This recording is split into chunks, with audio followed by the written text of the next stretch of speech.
Ang atong doktrina bahin sa Dios nga usa ka Dios, tulo ka personas, gilalisa na ni sugod pagyud sa sinugdanan, pag-abot na ni Kristo og hangtod karon daghan pa kaayo ang dili ganahan aning maong doktrina.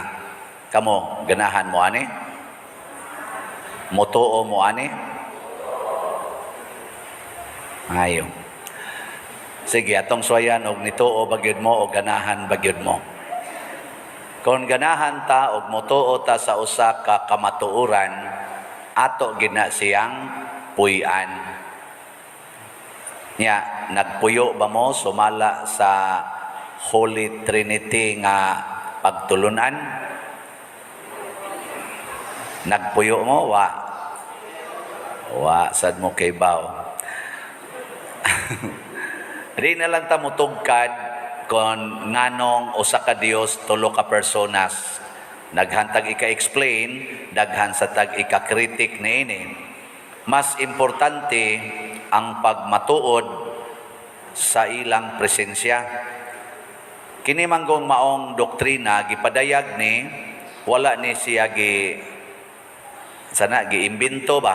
Gipadayag kinsa may nagpadayag niini si Kristo. Matod pa niya, gikan ko sa amahan. Ako ang anak sa Dios nga nagpakatao. Anak siya. Nya pagday niyang sakas langit, ingon siya, akong ipadala kaninyo ang balaang espiritu nga maunay magtudlo ninyo sa kamatuoran. Matod pa sa atong ebanghelyo karon. So, ang espiritu, si Jesus o ang amahan, Dios sila. Kay matod pas unang pagbasa, wap agani mabuhat ang tanan, diha na siya. Kinsa man to siya?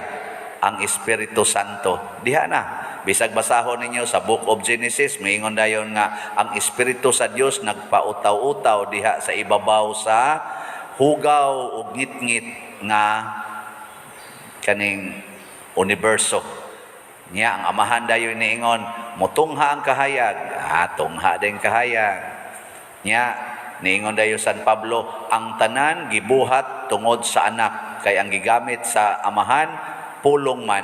Nya ang anak mao man ang pulong nga nagpakatao. Gibuhat sa amahan pinaagi sa pulong. Unya ang pulong wa man sana siya mahimo kun pulong lang do nagyoy gahom. Nya kadang gahom mao na ang Espiritu Santo.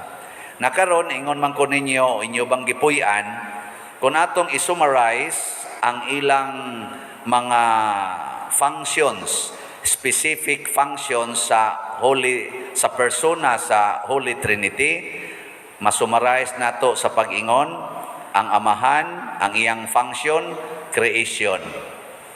Ang anak, ang iyang function, salvation. Ang Espiritu Santo, ang iyang function, sanctification. Nakaron, nahigugma ba mo sa creation? Kung nahigugma mo sa creation, nahiusa na mo sa amahan. Di ba? Nya, kanang inyong kilay, part na sa creation, part dili. Nya, og inyong kiskiso, nahigugma pa mo ana. Kanang inyong fallopian tube, mga babae, o vas deferens sa mga laki, nga para agianan sa similya para mamabdos, part na sa creation. Kung atong ipalaygit, atong ipabasiktomi, nahigugma pata sa creation?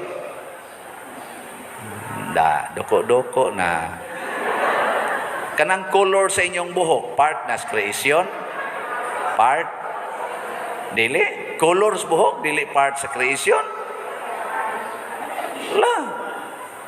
Kana ganing color, kana lang color ba? Nga black.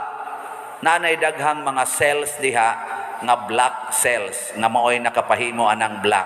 Kanya ini ka white sad ana, daghan sa kay ng mga white cells nga naa diha. Kanang cells sa atong lawas, mao na siya nakapahimo natong dako nga organism. Ang cells, mao bitaw ang COVID, nagtap-tap ta, kaya ang iyang pamatyon ang cells, kanang gagmayng parts ba? Pero part na sa creation, tanawag mga matay ang atong gagmay kay mga cells tungod sa virus. Ang resulta, kanang dako nga organism, mamatay po na. Okay, pangutan na imong tupad. Ing na, okay pa imong cells? Pangutan na. Niya, muubo kayo na, awa na, murag di na kayron okay. Ano? Oy, mahadlok to, cells na na. Pero part na sa creation, ang atong paghigugmaan na, pinaagi sa pag-amping, dili nimo inuman anang mga toxic, sama anang mga pills para papugong sa panganak, dili ka mo inom anang mga chemically made nga mga pagkaon, nag-amping ka sa creation. Di ka patakaglabay ang imong mga basura kay makapapulyot na sa palibot, nag-amping tas creation. Di ka magsigig panilab anang mga basura imong silaban kay ang aso ana mo guba sa atong ozone layer, nag-amping kas creation. Di ba? Og nahigog makas amahan. Ilom lagi mo. Karon ang anak salvation. Unsa may salvation nga gihatag ni Kristo nato? Hibaw mo? Unsa man? Ingon siya, ang akong mga pulong, espiritu o kinabuhi. Kinsa tong magsunod sa akong pulong, dili na mamatay. Mana ha? Karon, nagsunod mo sa pulong sa Ginoo. Hoy, tubag. Kada supak nato sa pulong sa Ginoo, nagkahulugan na siya impierno, damnation, dili salvation. Niya karon, pulong bas Ginoo kanang pagsigig panglibak? Di mo manglibak. Libak padagsa. Pulong bas Ginoo kanang sigig kasuko? Kanang mamalikas ka? Pulong na, dili. Di mo masuko. Pulong bas Ginoo ang pag-ingong I love you? Nya, gasigi mo ingong I love you. Okay, practice na imong tupad. Kana, practice, bag di ba kahilasan? Di ba kahilasan nga mo ingong I love you? Sige na, lingi ready? 1, 2, 3. Daghan kay wa mulingi, gihilasan. Ang pasabot ana, ang pulong sa kaluwasan imong gikahilas, hilas. Kamong mga asawa, di mo hilasan nga moingos inyong mga bana karon nga I love you without condition. Gi kono, og na di imong bana, gihonghongi kono be na. I love you without condition. Tanawang naong di ba mutamihid na hilas.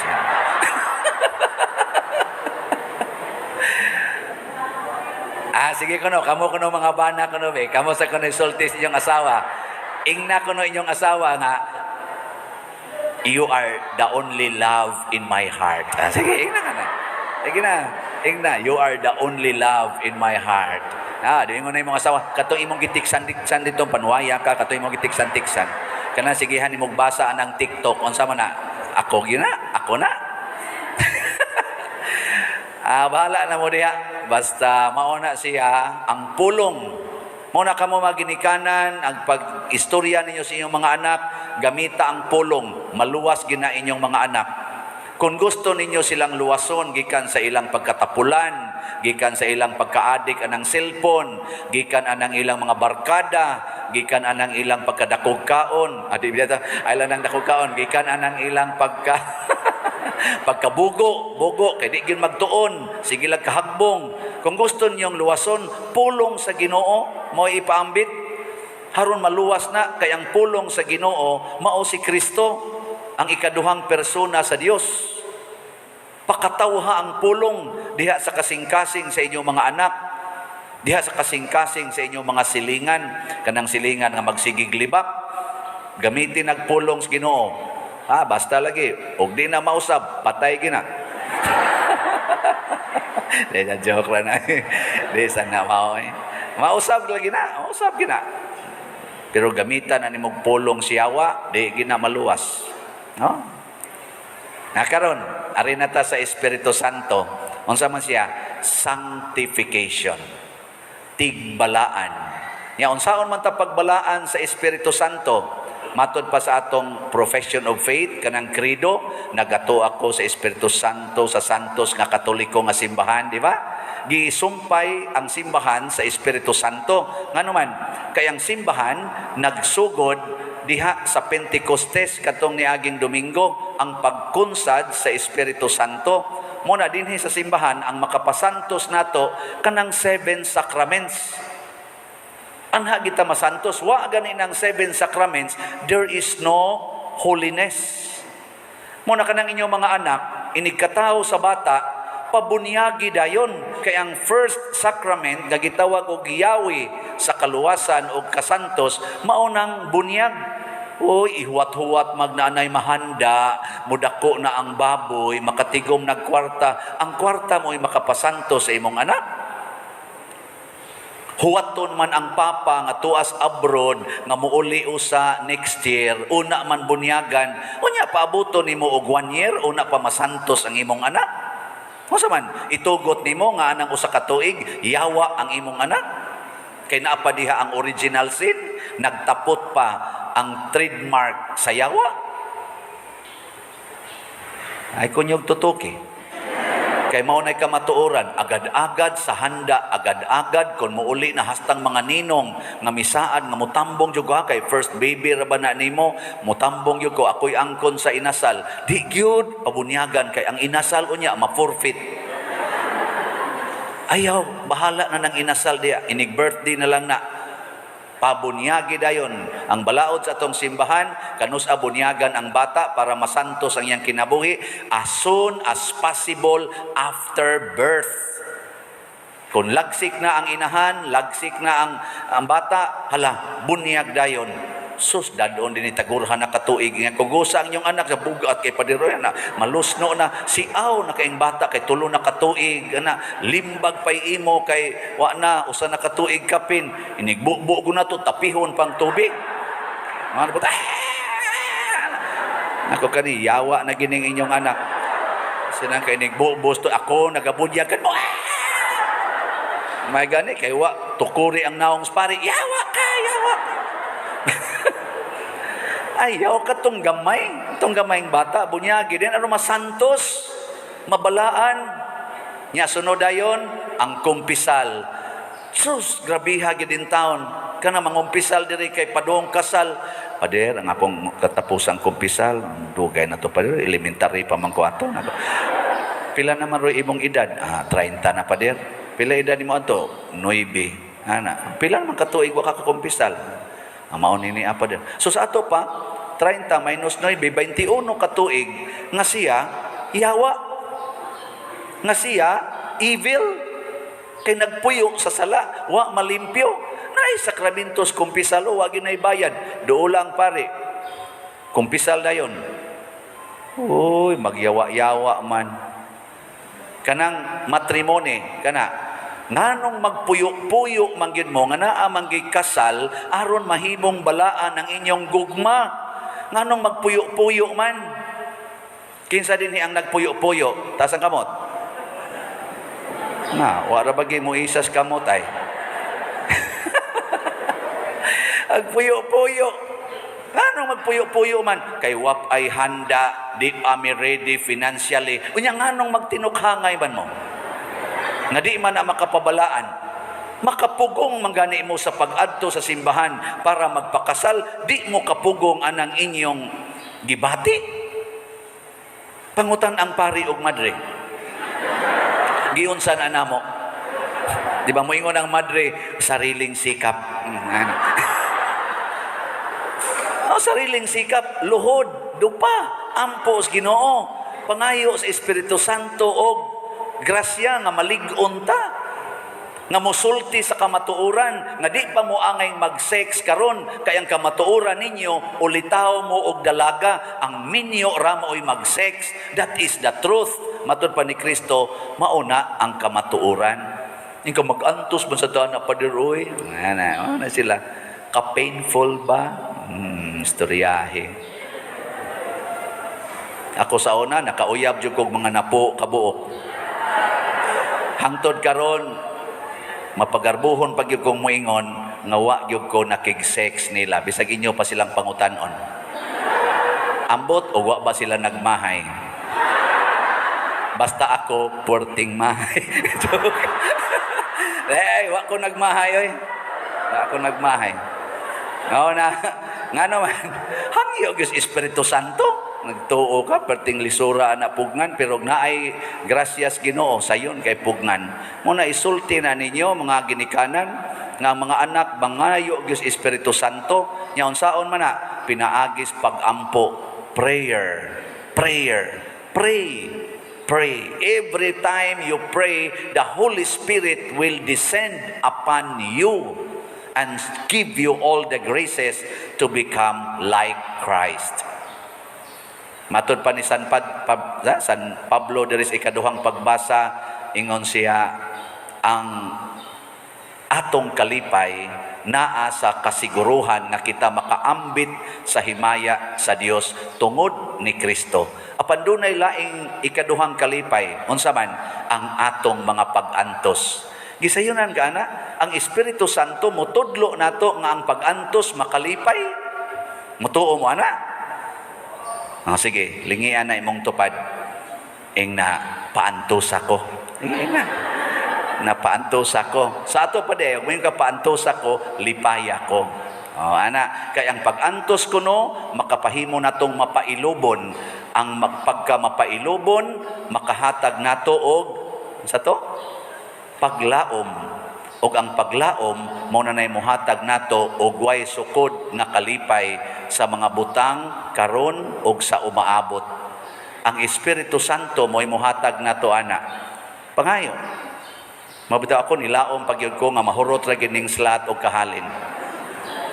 Bitaw, nilaom ko Nya kun anhin ninyo i-invest ang inyong gugma pinaagi sa pagsuporta dinhi, dili dito sa tarian, dili lang dito sa parlor, dili lang adto sa mga department stores, dili lang adto sa mga amusements, adto nyo ipanghatag ang dagko kay kwarta, pero dinhi inyo lang gamay-gamayon kadto dito dito kahatag ninyo total package sa salvation, creation, and sanctification. Kani dinhi, bisag ihog lang ninyo sa sibot, labaw na yung inyong ipaso dire, awa na, naana ninyong tulo, because the Holy Trinity is here.